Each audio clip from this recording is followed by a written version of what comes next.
Good morning, class 10th. This is the economics, chapter 2, sectors of Indian economy. Of this chapter, this is the third clip. In this chapter, today you have to read the third point of this chapter, primary, secondary and tertiary sectors in India. In previous two clips, you have read 2 points or 2 topics. One is type of sectors, primary, secondary and tertiary, and in second clip you are known about the GDP, gross domestic products, in which you also know about final goods and basic goods. In this topic, let's start the in India primary secondary and tertiary sectors. तो जैसा कि हम जानते हैं, present day में India के अंदर जो प्राइमरी सेक्टर्स है, इसका इम्पोर्टेंस जो है वो दिन प्रतिदिन बढ़ती जा रही है, और टर्शियरी सेक्टर जो है अभी इंडिया के अंदर लार्जेस्ट प्रोड्यूसिंग सेक्टर बना हुआ है प्राइमरी सेक्टर के जगह पे। तो इंडिया के अंदर क्या कारण है कि ये जो टर्शियरी सेक्टर है इसका इतना इम्पोर्टेंस है, ये इतना ज़्यादा इंक्रीज कर रहा है, उन कारणों को समझते हैं। तो देखिए यहाँ पे पहला कारण है बेसिक सर्विस। ये बेसिक सर्विस क्या है?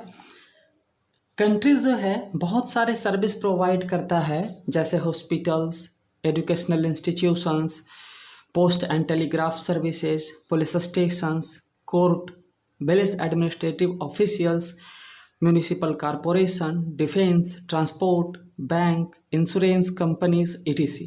ये सब के सब जो सर्विस है ये बेसिक सर्विस कहे जाते हैं, और ये सर्विस किसी भी डेवलपिंग कंट्री के लिए बहुत ज़रूरी होती है। तो ये क्या करती है, ये सारे सर्विस जो हम बताए ये क्या करती है, टर्शियरी सेक्टर्स में ही आते हैं, और इसलिए इसका इम्पोर्टेंस भी क्या है, ज़्यादा है। दूसरा यानी सेकेंड रीजन पे चलते हैं, development of agriculture and industries. India के अंदर क्या हो रहा है कि इन दो का यानी एग्रीकल्चर और इंडस्ट्रीज़ का डेवलपमेंट हो रहा है। तो जब डेवलपमेंट होगा तो इसके सही वे में काम करने के लिए चाहिए क्या चीज़, ट्रांसपोर्ट, और ट्रांसपोर्ट के साथ साथ चाहिए कम्युनिकेशन सिस्टम। ये दो चीज़ें चाहिए जो इसको और एफिशिएंटली क्या कर सके, डेवलप कर सके। तो ये क्या कर रहा है, जब ये डेवलप होगा तो साथ में ट्रांसपोर्ट और कम्युनिकेशन के अंदर जो टर्शियरी सेक्टर्स आता है वो भी डेवलप्ड होगी। तीसरा, demanding of more services by people. आज प्रेजेंट डे में क्या हो रहा है कि लोगों के पास पैसा ज़्यादा है, या फिर ऐसे कह सकते हो लोगों की ज़रूरतें ज़्यादा है। तो उन ज़रूरतों को पूरा करने के लिए ये लोग नए नए सर्विस का डिमांड करते हैं, जैसे क्या चीज़ का, टूरिज़्म का, शॉपिंग का, प्राइवेट हॉस्पिटल्स का, प्राइवेट स्कूल्स का, प्रोफेशनल ट्रेनिंग्स का।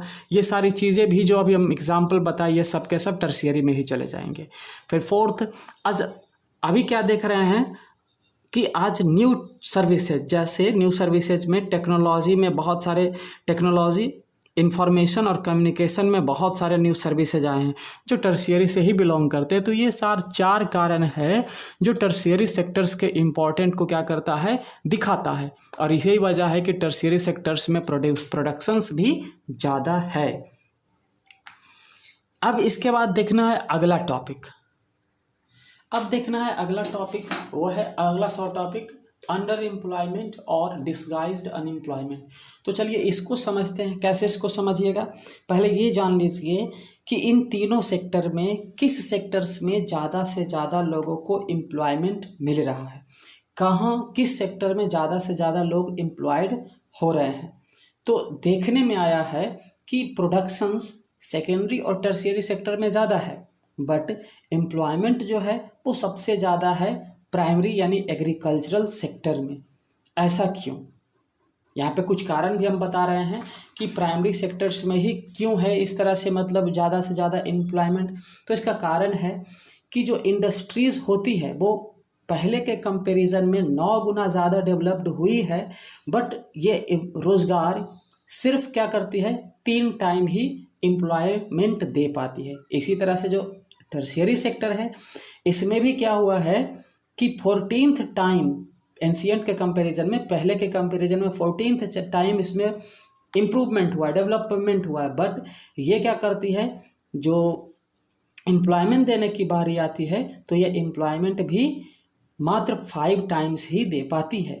यही वजह है कि जो एग्रीकल्चर है, आधा से ज़्यादा पूरे कंट्री का जो वर्कर्स हैं वो आधा से ज़्यादा वर्कर्स एग्रीकल्चरल सेक्टर में ही लगे हुए हैं, एंड आधा से ज़्यादा लोग ऐसे हैं उनमें जो अनएम्प्लॉयमेंट है। तो यहाँ हम अनएम्प्लॉयमेंट के एक सिचुएशंस को समझने जा रहे हैं जिसका नाम है अंडर एम्प्लॉयमेंट और डिसगाइज्ड अनएम्प्लॉयमेंट।